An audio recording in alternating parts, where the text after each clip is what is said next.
मैं आचार्य Sanjay Kumar Sharma class 9th में क्षितिज भाग 1 पाठ संख्या 9 का शब्द का अर्थ लेकर उपस्थित हुआ हूँ। शब्द में पद संख्या 1 है। मोको कहाँ ढूंढे बंदे, मैं तो तेरे पास में। ना मैं देवल ना मैं मस्जिद, ना काबे कैलाश में। ना ही कोनो क्रिया कर्म में, ना ही जोग विलास में। खोजी होए तो तुरते मिली हैं पल भर की तलाश में। कहे कबीर सुनो भाई साधो, सब श्वासों की श्वास में। संत कबीर कहते हैं कि हे मानव, तुम मुझे कहाँ ढूंढ रहे हो? मैं तो हमेशा तेरे पास में ही रहता हूँ।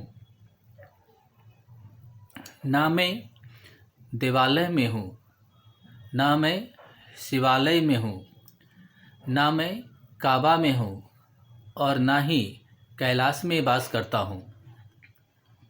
मैं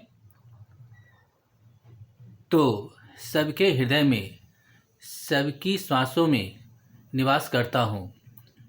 यदि निष्पक्ष होकर तुम मुझे खोजोगे तो मैं तुम्हें पल भर की तलाश में ही मिल जाऊंगा।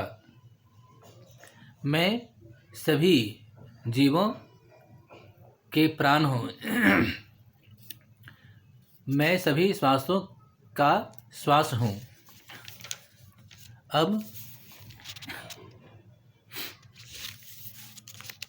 पद संख्या 2 है कि संतो भाई आई ज्ञान की आधी रे, भ्रम की ताटी सबे उरानी, माया रहे न बांधी। हिति चित्त की द्वे थून गिरानी, मोह बलिंदा टूटा।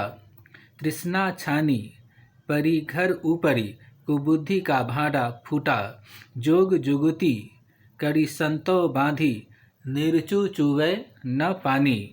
कूर कपट काया का निकस्या, हरि की गति जब जानी। आधी पीछे जो जल बूठा, प्रेम हरिजन भीनी। कहे कबीर भान के प्रगटे, उदित भया तम खीनी। इसमें संत कबीर कहते हैं कि जब ज्ञान की आंधी आती है तो कमजोर पड़ती हुई छत की दीवारें टूटकर गिर जाती हैं। वह बंधन मुक्त हो जाता है और खंभे धराशायी हो जाते हैं।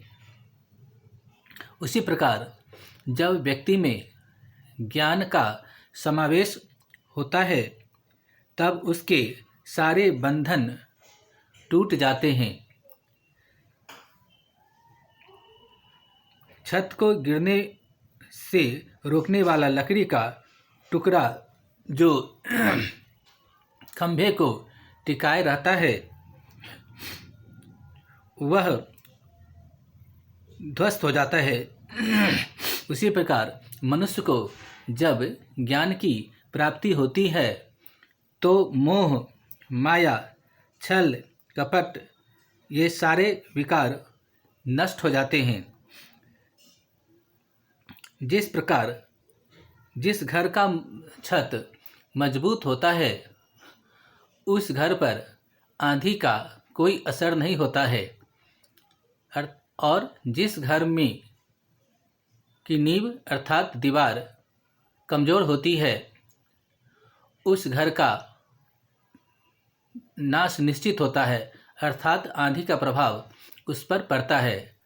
यहाँ कबीर का कथन है कि कबीर ने शरीर को घर माना है, उसमें जो खंभे बने हैं, मोह माया कपट जंजाल भौतिक तृष्णा आदि के जो खंभे घरे हैं, वो आंधी आने पर, जब ज्ञान की आंधी आती है तो उड़ जाती है और उसके सारे खंभे नष्ट हो जाते हैं। तो कबीर कहते हैं कि जैसे आंधी के बाद वर्षा का जल घर को, सड़क को साफ कर देता है, उसी प्रकार ज्ञान आने पर मनुष्य का हृदय निर्मल हो जाता है। ये आपको रहा शब्द का अर्थ। अब मैं पार्ट 9 जो है आपका क्वेश्चन आंसर वो अगले वीडियो में लेकर आऊँगा। तब तक के लिए नमस्कार।